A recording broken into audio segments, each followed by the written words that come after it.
Hello student, स्वागत है आपका एक बार फिर से हमारे YouTube channel happy competition academy के ऑनलाइन प्लेटफॉर्म पर। जैसा कि पता है कि हम लोग भारत के मैदान टॉपिक पढ़ रहे थे और उन मैदानों में से मैंने आपको कुछ मैदान करवाए हुए थे।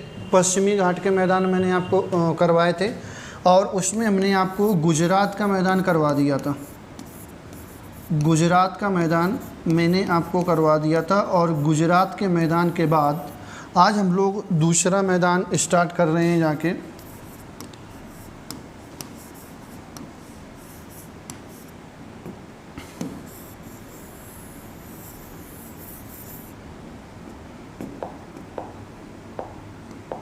और वो मैदान है कोंकण तट, यानी कि कोंकण का मैदान है जाके।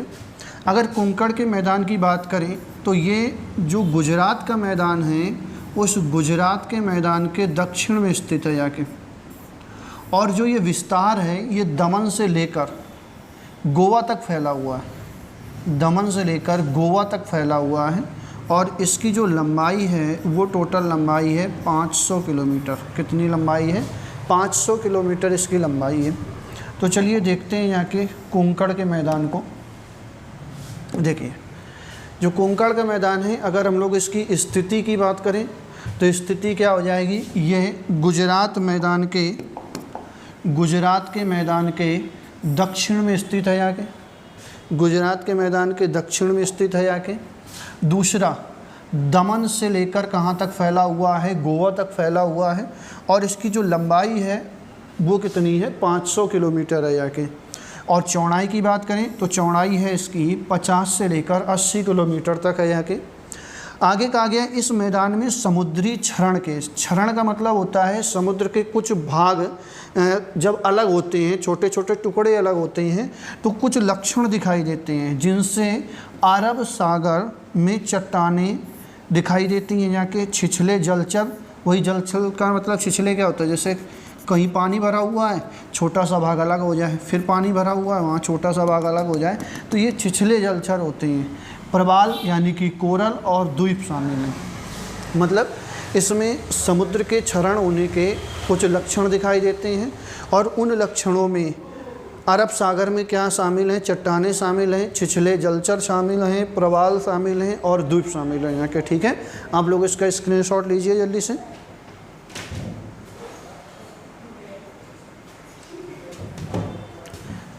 इसी में आगे देखते हैं, आगे क्या कहा गया है? इस मैदान में स्थित मुंबई जो था प्रारंभ में एक द्वीप था, बाद में यह मुख्य भूमि से जुड़ गया है जाके और अवसादों से भर गया है। मतलब जैसे मान के चलिए कि जो मुंबई था, मुंबई पहले क्या था? द्वीप था जाके।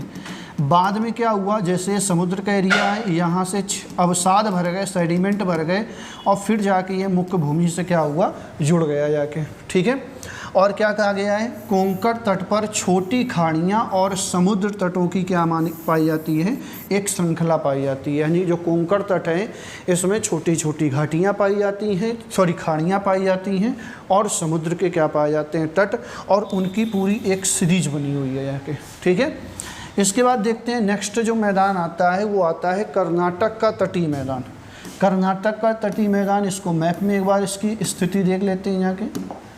कर्नाटक का तटीय मैदान कौन सा है? ये जो मैदान है ये वाला, जिसको केनरा तट के नाम से भी जाना जाएगा जाके, ये जो मैदान होगा जाके, ये है कर्नाटक का तटीय मैदान।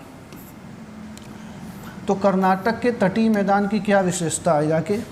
पहली विशेषता ये है कि अगर हम लोग विस्तार की बात करें कि इसका विस्तार कहाँ से कहाँ तक है, तो इसका जो विस्तार है वो गोवा से लेकर मंगलुरु तक है यहाँ के। और उसकी जो लंबाई है वो कितनी है? 225 किलोमीटर है यहाँ के। यह एक संकीर्ण मैदान है। संकीर्ण मैदान का मतलब होता है सकरा मैदान है। कैसा मैदान है? सकरा मैदान है। और एवरेज जो इसकी वाइड है यानी कि चौड़ाई है वो है 30 से 50 किलोमीटर है। लेकिन जो मंगलुरु का तट है, मंगलुरु के तट पर जाके ये अधिक चौड़ा हो गया है जाके। मंगलुरु के तट पर जाके क्या हो गया है? ये अधिक चौड़ा हो गया है, यानी 70 किलोमीटर के आसपास इसकी चौड़ाई पहुंच जाती है जाके। आगे क्या कहा गया है? इस मैदान के मध्य भाग को पश्चिमी घाटों से कई नदियों द्वारा पार किया जाता है, जिससे यह तट के बहुत समीप पहुंच जाता है और मैदान की चौड़ाई क्या हो जाती है, कम हो जाती है। मतलब क्या होता है कि जो ये मैदान है, इस मैदान का जो मध्य भाग है, इस मध्य भाग में पश्चिमी घाटों से क्या होता है, नदियाँ पार करती हैं, इसको नदियाँ पार करती हैं। और जब नदियाँ पार करती हैं यहाँ के, तो ये तट क्या हो जाता है, यानी कि जो समुद्र का तट है उस तट के काफ़ी समीप पहुँच जाता है यहाँ के ये मैदान। और जब मैदान पहुँच जाएगा, अब बताइए, जब मैदान तट के समीप पहुँच जाएगा तो पानी क्या हो जाएगा, ज़्यादा पास तक आ जाएगा। और जब ज़्यादा पास तक आ जाएगा तो उसकी क्या हो जाएगी, चौड़ाई क्या हो जाएगी, कम हो जाती है यहाँ की। तो ये विशेषता है कर्नाटक के तटीय मैदान की। आगे देखते हैं, इसमें आगे कहा गया है कि कुछ स्थानों पर जो पश्चिमी घाटों से निकलने वाली नदियाँ हैं वो खड़ी ढलानों से नीचे उतरती हैं और इसे बनाती हैं।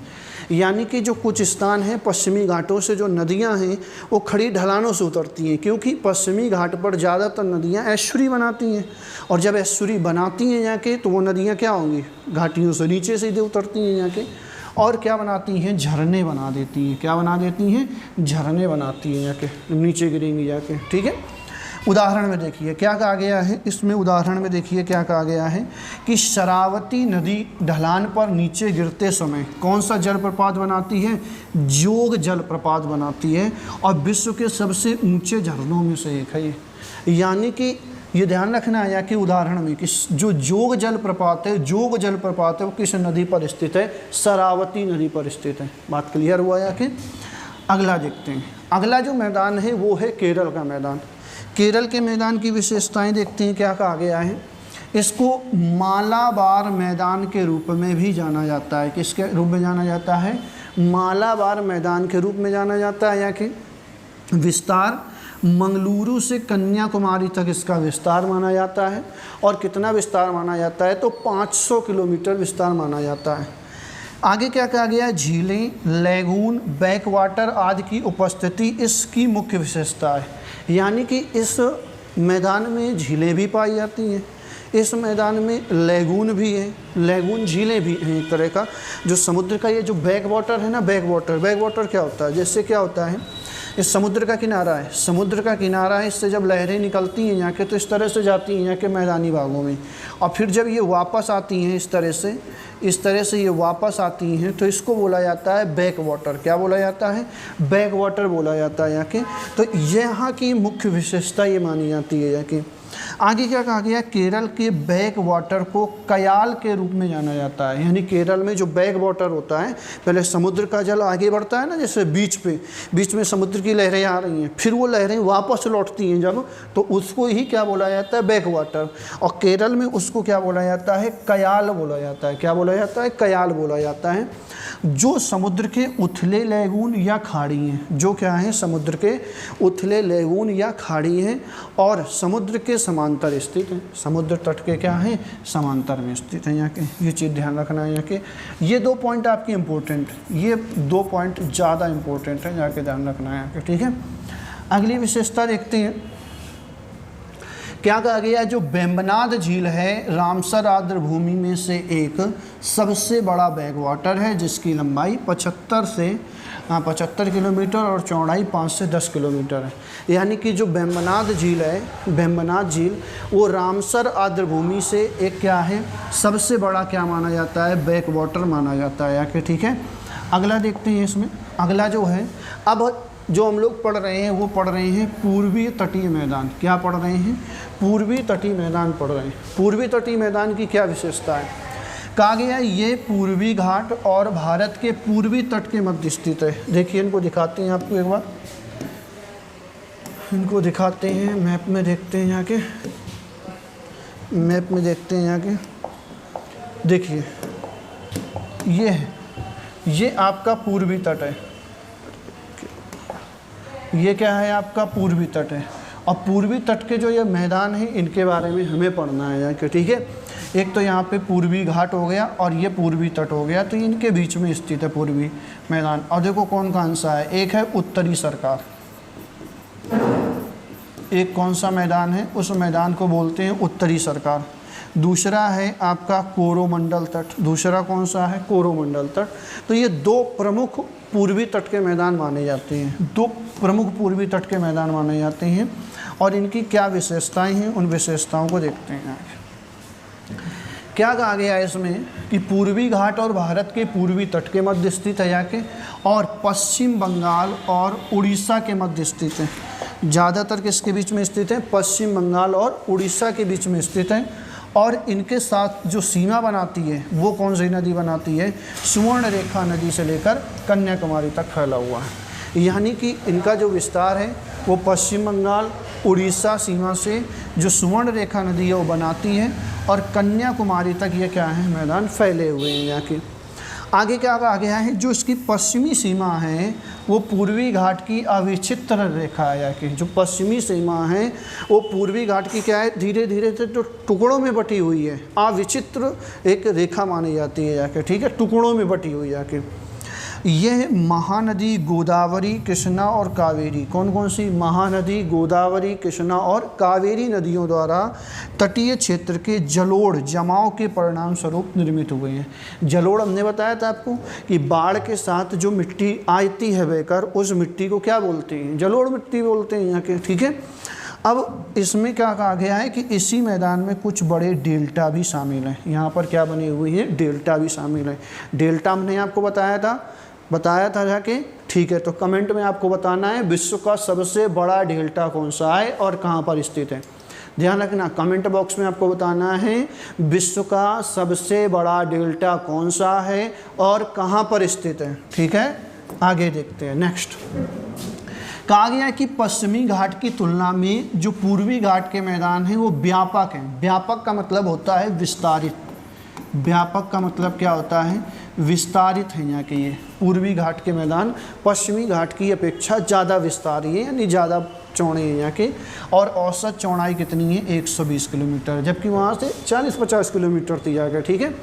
लेकिन ये डेल्टा क्षेत्रों में 200 किलोमीटर तक चौड़े हो जाते हैं, और डेल्टा के बीच में 35 किलोमीटर तक सकरे होते हैं यहाँ के। यानी कि जब डेल्टा का क्षेत्र आएगा तब इनकी चौड़ाई 200 किलोमीटर तक हो जाती है, लेकिन जब ये डेल्टा के बीच में आ जाते हैं तो जाहिर सी बात है सकरे हो जाएंगे। तो कितने सकरे हो जाते हैं? 35 किलोमीटर तक सकरे हो जाते हैं। आगे क्या कहा गया है? इन्हें विभिन्न क्षेत्रों में विभिन्न नामों से जाना जाता है। अभी बताया था हमने, जैसे उत्तरी सरकार के नाम से कहा जाना जाता है, तो इसको उत्तरी सरकार के नाम से जाना जाता है महानदी और कृष्णा नदियों के बीच।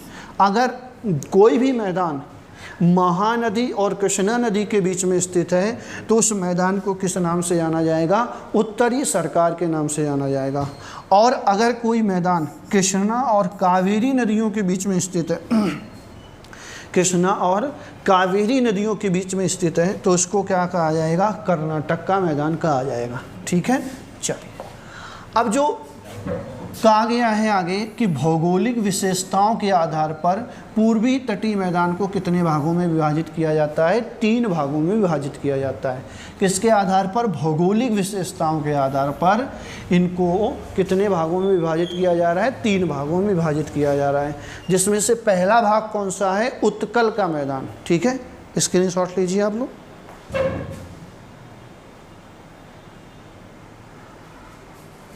उत्कल का मैदान, उत्कल का मैदान देखिए क्या कहा गया है? महानदी डेल्टा सहित, सहित 2 बार हो गया, कोई बात नहीं। महानदी डेल्टा सहित उड़ीसा के तटीय क्षेत्र में स्थित है। यानी जो महानदी का डेल्टा है उसको लगा के और उड़ीसा के जो तट का भाग है वहाँ पर स्थित है कौन सा मैदान? उत्कल का मैदान स्थित है यहाँ के। और इसको में ध्यान रखना है यहाँ के कि जो चिल्का झील है वो चिल्का झील इसी उत्कल मैदान में स्थित है, ठीक है, इसी उत्कल मैदान में स्थित है। अगला है आंध्र का मैदान। आंध्र का मैदान क्या है कि ये उत्कल के दक्षिण में स्थित है। ये मैदान क्या है? उत्कल के दक्षिण में स्थित है और पुलिकट झील तक फैला हुआ है। जो उत्कल का मैदान पढ़ाया था ना, उत्कल का मैदान, ये मान के चलिए उत्कल का मैदान है, ये उत्कल का मैदान है। इस मैदान के दक्षिण में स्थित है आंध्र का मैदान। इस मैदान के दक्षिण में स्थित है आंध्र का मैदान, और आंध्र का जो मैदान है वो कहाँ तक फैला हुआ है, तो वो फैला हुआ है पुलिकट तक। कहाँ तक फैला हुआ है, पुलिकट तक फैला हुआ है। ठीक है, आगे क्या कहा गया है, इस तट का अधिकतर भाग सीधा है। अधिकतर भाग क्या है, सीधा है, टेढ़ा मेढ़ा नहीं है, जाके सीधा है। और इसमें महत्वपूर्ण खंड जो इंटेंशंस होते हैं उनका क्या है, अभाव है जाके। ठीक है, खंड का मतलब होता है गड्ढे हैं, जो टुकड़े हैं वो टुकड़े नहीं पाए जाएंगे क्योंकि ये सीधा बना हुआ है जाके। आगे कहा गया है इससे इस क्षेत्र में बंदरगाहों का विकास बहुत कठिन हो जाता है। भाई जब टुकड़े होंगे ही नहीं जाके, पूरा बराबर होगा तो गहराई भी बहुत ज़्यादा होगी जाके, तो उस वजह से यहाँ पर बंदरगाहों का जो विकास होता है वो बहुत कम होता है। सी पोर्ट बहुत कम बन पाते हैं, लेकिन कुछ बने हुए हैं जैसे विशाखापत्तनम है, मछलीपत्तनम है। ये क्या है, विशाखापत्तनम जब गहराई होती है ना सबसे ज़्यादा, तो ये पड़ा हुआ भारत का सबसे जो गहरा बंदरगाह है वो कौन सा है, विशाखापत्तनम का बंदरगाह है आके। नेक्स्ट है तमिलनाडु का मैदान। तमिलनाडु का मैदान क्या है, पुलिकट झील से लेकर कन्याकुमारी तक ये फैला हुआ है और इसकी जो लंबाई है वो लगभग 675 किलोमीटर के आसपास है। 675 किलोमीटर के आसपास है और तमिलनाडु के तट तक फैला हुआ है। ठीक है, मान के चलिए जैसे ये इंडिया का ये दक्षिण वाला भाग है। ठीक है, दक्षिण वाला भाग है। अब पुलिकट झील कहाँ पे है, कहाँ पर है पुलिकट झील, केरल पे है जाके, या आंध्र प्रदेश में है, आंध्र प्रदेश में है। तो आंध्र प्रदेश से लेकर तमिलनाडु तक ये मैदान फैला हुआ है। कौन सा, तमिलनाडु का मैदान फैला हुआ है। ठीक है, सबसे बड़ी विशेषता क्या है इस मैदान की कि कावेरी डेल्टा स्थित है और जहाँ पर मैदान कितना चौड़ा हो जाता है, 130 किलोमीटर चौड़ा हो जाता है। सबसे महत्वपूर्ण विशेषता यही है इसकी कि यहाँ पर कावेरी डेल्टा स्थित है जाके। ठीक है, उपजाऊ मिट्टी और बड़े पैमाने पर सिंचाई सुविधाओं ने कावेरी डेल्टा और दक्षिण भारत का अन्न भंडार बनाने में सहायता प्रदान की है। मतलब जो कावेरी डेल्टा है ना, कावेरी डेल्टा से दक्षिण भारत में बड़े पैमाने पर क्या होती है, सिंचाई होती है और इसी वजह से कावेरी डेल्टा को बोलते हैं दक्षिण भारत का अन्न। क्या बोलते हैं, दक्षिण भारत का अन्न भंडार बोलते हैं इसको, दक्षिण भारत का अन्न भंडार बोला जाता है। ठीक है, नेक्स्ट देखते हैं इसमें। नेक्स्ट है कि तटीय मैदानों का महत्व क्या है। जो तटीय मैदान है इनका महत्व क्या है, क्या इम्पोर्टेंस है इन मैदानों की। तो पहला ये इम्पोर्टेंट है किसके लिए, कृषि के लिए। ये इम्पोर्टेंट है किसके लिए, कृषि के लिए इम्पोर्टेंट है, यहाँ के कृषि के लिए इम्पोर्टेंट है। कैसे इम्पोर्टेंट है कि जो तटीय मैदान हैं ये उपजाऊ मिट्टी से ढके हुए हैं। जो तटीय मैदान हैं ये उपजाऊ मिट्टी से ढके हुए हैं और जब उपजाऊ मिट्टी से ढके हुए हैं तो यहाँ पर जो मुख्य फसल मानी जाती है वो क्या मानी जाती है, चावल। क्या मानी जाती है, चावल। क्यों चावल मानी जाती है जाके, क्योंकि यहाँ पे वर्षा आसानी से होती रहती है जाके और उपजाऊ मिट्टी है। सबसे बड़ी चीज़ क्या है, उपजाऊ मिट्टी है।